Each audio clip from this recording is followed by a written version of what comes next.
अगर ये chapter miss कर दिया ना तो बोर्ड एग्जाम में नंबर खुद आप मिक्स करेंगे। आपको ध्यान रहे, सांस लेना, खाना पचाना, खून दौड़ाना, ये सब एग्जाम में कैसे पूछते हैं आज यही समझ लो।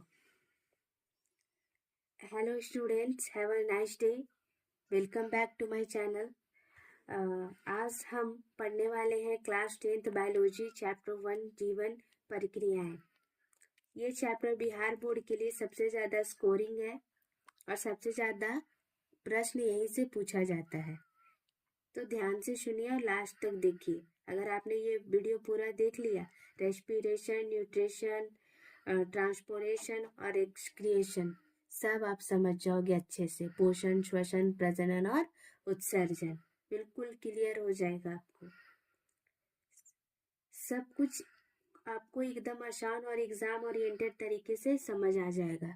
ये जितना क्वेश्चन है, अगर चैप्टर 1 से क्वेश्चन इससे एक्स्ट्रा आ गया तो आप कमेंट में आकर बोलना।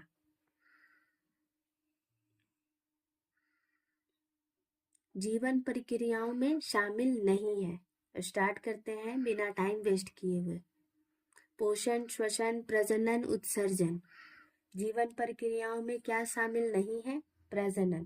प्रजनन जरूरी नहीं है, बस लोग अपने जैसे प्रजाति को धरती पे आगे फ्यूचर में बनाए रखने के लिए प्रजनन करते हैं, चाहे लोग हो, जानवर हो, पेड़ पौधे हो। अगर प्रजनन नहीं होगा तो उसकी जो प्रजातियां हैं वो विलुप्त हो जाएगी, इसीलिए प्रजनन करते हैं। लेकिन जीवन के लिए जरूरी नहीं है। अगर कोई नहीं भी करेगा तो कोई प्रॉब्लम नहीं है उसके साथ। प्रकाश संश्लेषण में CO2 का स्रोत है वायुमंडल। देखिए मैंने एक बना दिया है MCQ तौर पे, और ये सारे आपको MCQ तौर पे ही दिखेंगे, तो ये मत सोचिएगा ये वन लाइनर है।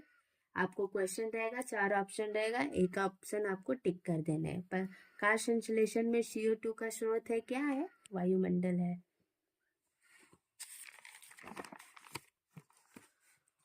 ऑटोट्रॉफिक पोषण किसमें पाया जाता है? ऑटोट्रॉफिक पोषण किसमें पाया जाता है? हरे पौधों में पाया जाता है। मानव हृदय में कच्छों की संख्या कितनी होती है? मानव हृदय में कच्छों की संख्या 4 होती है। 4 कच्छ होते हैं हृदय में। श्वसन की सबसे छोटी इकाई है एल्वियोली। श्वसन की सबसे छोटी इकाई है एल्वियोली। रक्त का लाल रंग किस कारण होता है? हीमोग्लोबिन। रक्त का लाल रंग किसके कारण होता है? हीमोग्लोबिन के कारण। हमारा रक्त लाल हीमोग्लोबिन के कारण दिखता है। पौधों में गैसों का आदान प्रदान होता है रंध्रों के द्वारा। पौधों में गैसों का आदान प्रदान होता है रंध्रों के द्वारा। जब आप पत्ते देखोगे ना तो उसमें एक छोटा सा छिद्र होता है जिसे रंध्र कहते हैं, उसी से गैसों का आदान प्रदान होता है, सांस भी लेता है पौधा। उत्सर्जन अंग मानव का है गुर्दा। मानव का उत्सर्जन अंग क्या है? गुर्दा, किडनी जिसको कहते हैं। वन लाइनियर, एक पंक्ति में उत्तर, एक अंक के लिए भी आ सकता है। जीवन को बनाए रखने वाली क्रियाओं को जीवन प्रक्रिया कहते हैं। भोजन बनाने की प्रक्रिया को पोषण कहते हैं। पूछा जाएगा पोषण किसे कहते हैं, जीवन प्रक्रिया किसे कहते हैं? तो भोजन बनाने की प्रक्रिया को पोषण कहते हैं, जीवन को बनाए रखने वाली क्रियाओं को जीवन प्रक्रिया कहते हैं। हरे पौधे स्वपोषी होते हैं।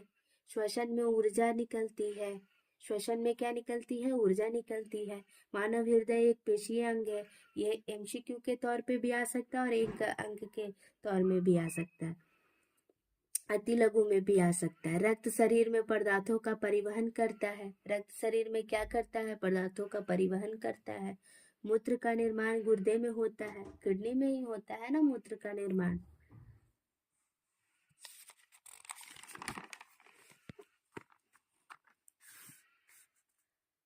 पौधों में जाइलम जल ले जाता है। पौधों में जाइलम का क्या कार्य है? जल को ले जाना। फ्लोएम भोजन ले जाता है। फ्लोएम क्या करता है? भोजन ले जाता है। एल्वियोली गैसों के आदान प्रदान का स्थान है। एल्वियोली क्या है? गैसों के आदान प्रदान का स्थान है। 2 अंक वाले प्रश्न अब जानते हैं। जीवन प्रक्रियाओं के नाम लिखें। पोषण, श्वसन, परिवहन, उत्सर्जन, ये चारों जीवन के प्रक्रिया का नाम है। जीवन इसी से चलता है। स्वपोषी पोषण क्या है? जब जीव स्वयं भोजन बनाते हैं उसे स्वपोषी पोषण कहते हैं। स्वपोषी पोषण क्या है? जब जीव स्वयं भोजन बनाते हैं उसे स्वपोषी पोषण कहते हैं। जैसे हो गया पेड़ खुद भोजन बनाता है अपने लिए, है ना। श्वसन क्या है? भोजन के ऑक्सीकरण से ऊर्जा प्राप्त करने की प्रक्रिया श्वसन है। भोजन के ऑक्सीकरण से ऊर्जा प्राप्त करने वाली प्रक्रिया क्या कहलाती है? श्वसन कहलाती है। मानव हृदय का कार्य क्या है? मानव हृदय शरीर के सभी भागों में शुद्ध एवं अशुद्ध रक्त का संचार करता है। मानव हृदय का कार्य है शुद्ध और अशुद्ध रक्तों का संचार करना, या फेफड़ों तक रक्त पहुंचाकर ऑक्सीजन युक्त रक्त को पूरे शरीर में भेजता है। और क्या करता है? फेफड़ों तक रक्त पहुंचाता है, ऑक्सीजन रक्त को पूरे शरीर में भेजता है, ऑक्सीजन युक्त रक्त को। 3 अंकों वाले प्रश्न। प्रकाश संश्लेषण की परिभाषा व समीकरण लिखिए। हरे पौधे सूर्य के प्रकाश की उपस्थिति में CO2 और जल से भोजन बनाते हैं। समीकरण CO2 + H2O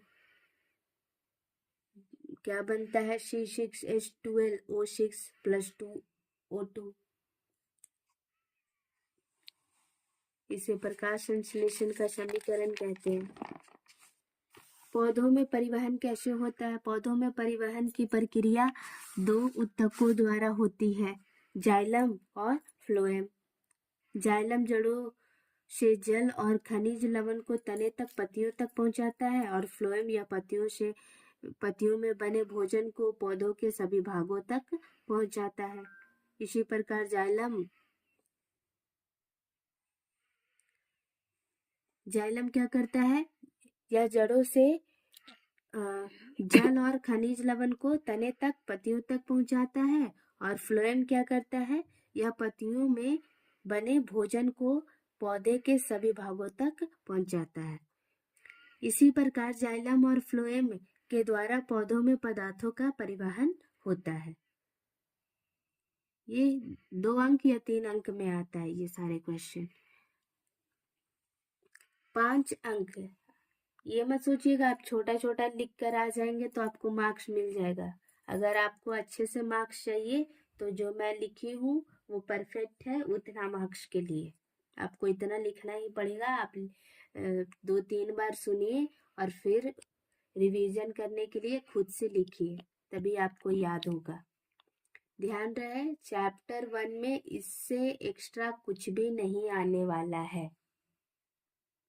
मानव में श्वसन प्रक्रिया समझाइए। ये क्वेश्चन है। मानव में श्वसन वह प्रक्रिया है जिसके द्वारा शरीर ऑक्सीजन ग्रहण करता है और कार्बन डाइऑक्साइड बाहर निकालता है। यह प्रक्रिया निम्न चरणों में होती है। श्वास ग्रहण, इनहेलेशन कहते हैं। नासिका से वायु शरीर में प्रवेश करती है और श्वास नली के माध्यम से फेफड़ों तक पहुंचाती है। नासिका से वायु शरीर में प्रवेश करती है और श्वास नली के माध्यम से फेफड़ों तक पहुंचाती है।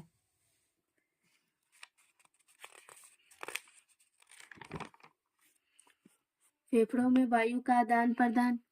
फेफड़ों में उपस्थिति एल्वियोली की दीवारें बहुत पतली होती है जहां ऑक्सीजन रक्त में मिलती है।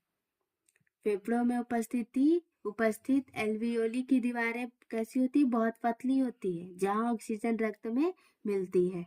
ऑक्सीजन का परिवहन नेक्स्ट है उसका। हीमोग्लोबिन ऑक्सीजन को रक्त के माध्यम से शरीर की सभी कोशिकाओं तक पहुंचाता है। हीमोग्लोबिन ऑक्सीजन को रक्त के माध्यम से शरीर की सभी कोशिकाओं तक पहुंचाता है।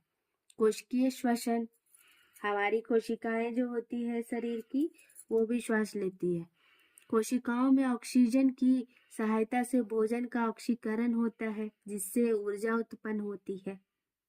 श्वास त्याग नेक्स्ट है, लास्ट।